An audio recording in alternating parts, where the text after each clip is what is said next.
উনি ভয়ে চলে গেছেন, আইনের মুখোমুখি উনি দাঁড়াতে চাননি। তিনি যখন দাম্ভিকতার সঙ্গে সামনে এসে বললেন, অনেকেই বলেছেন যে এইবার এই রিপোর্টাররা বা এই যারা করেছেন অনুসন্ধান করেছেন তারা একটু বিপদে পড়ে যাবেন। যখন ফেসবুকে তিনি বলেন কুচ্ছার কিচ্ছা আবিবি বাকি হে, সাধারণ একজন সাংবাদিক হিসেবে আমি তো মানসিকভাবে একটু উদ্বিগ্নই ছিলাম।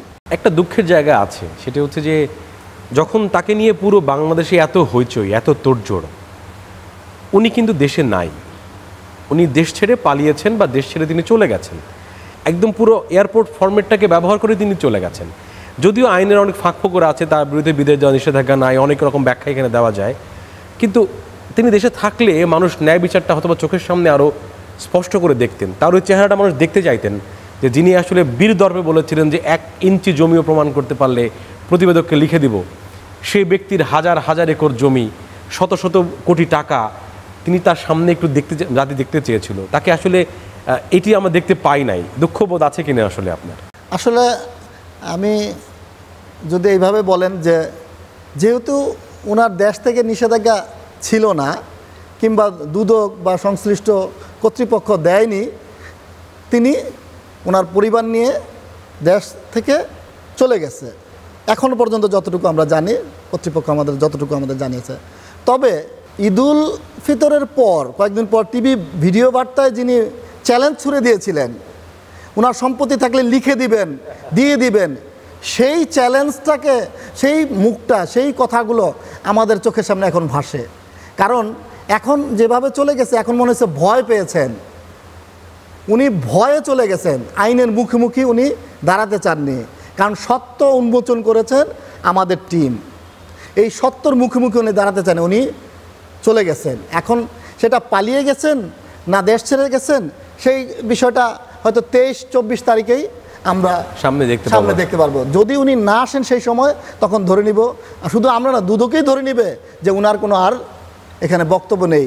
আমরা আসলে ব্যক্তি আক্রোশের জায়গা থেকে প্রতিবেদনটি আমরা করিনি, অনুসন্ধানটি আমরা করিনি।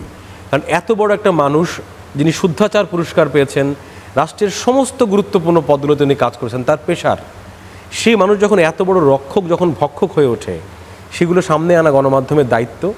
সেখান থেকে আপনি, আপনার টিম এবং আমরা সবাই মিলে কাজ করেছি। এটি একটি বড় একটি জায়গা। আর পাশাপাশি একটি বিষয় হচ্ছে, মানুষকে আমরা ধন্যবাদ দিতে চাই যে তারা আসলে আমাদের পক্ষে দাঁড়িয়েছেন। কারণ একটা সময় আমাদের মনে হয়েছিল আমরা মনে অসহায় হয়ে গেলাম। কারণ তিনি যখন দাম্ভিকতার সঙ্গে সামনে এসে বললেন, অনেকেই বলেছেন যে এইবার এই রিপোর্টাররা বা এই যারা করেছেন অনুসন্ধান করেছেন তারা একটু বিপদে পড়ে যাবেন। ধন্যবাদ রাষ্ট্রকে, ধন্যবাদ দুদককে এবং তার সঙ্গে সঙ্গে মানুষকে। নাকি? আমি অবশ্যই আপনার সাথে একমত।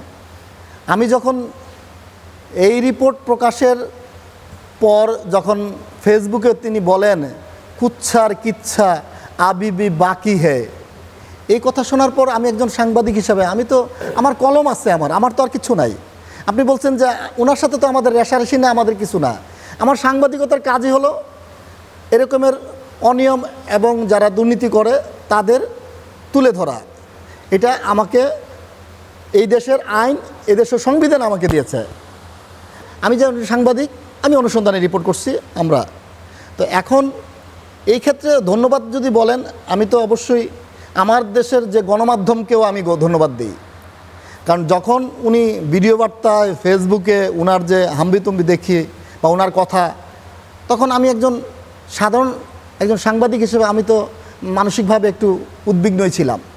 কিন্তু এই রিপোর্ট করার পর যখন আমাদের দেশের নয়, শুধু আমাদের দেশে নেই, দেশের বাইরের গণমাধ্যম, বিবিসি, ডয়েচে ভেলে, তারপর ভয়েস অফ আমেরিকা, এরকম থেকে শুরু করে দেশের সব গণমাধ্যম আমাদের এই রিপোর্টটাকে তুলে ধরে ফলো আপ রিপোর্ট করতে থাকে তারাও।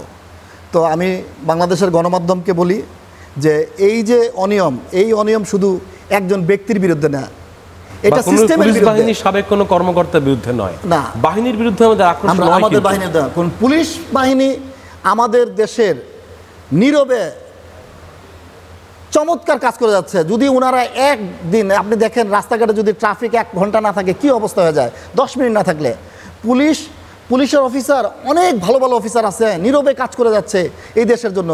কিন্তু গুটি কয়েক কর্মকর্তার জন্য জানে এই দেশের বড় বাহিনী, পুলিশ বাহিনী, স্বাধীনতার সংগ্রামের যাদের ভূমিকা ছিল, অনন্য ভূমিকা ছিল, এই দেশের নীরবে যারা কাজ করে যাচ্ছে, এই বাহিনীকে যাতে কোনো দুর্নীতিবাজ, কোনো অসাধু কর্মকর্তা যাতে কোনো কালিমা লেপন করতে না পারে।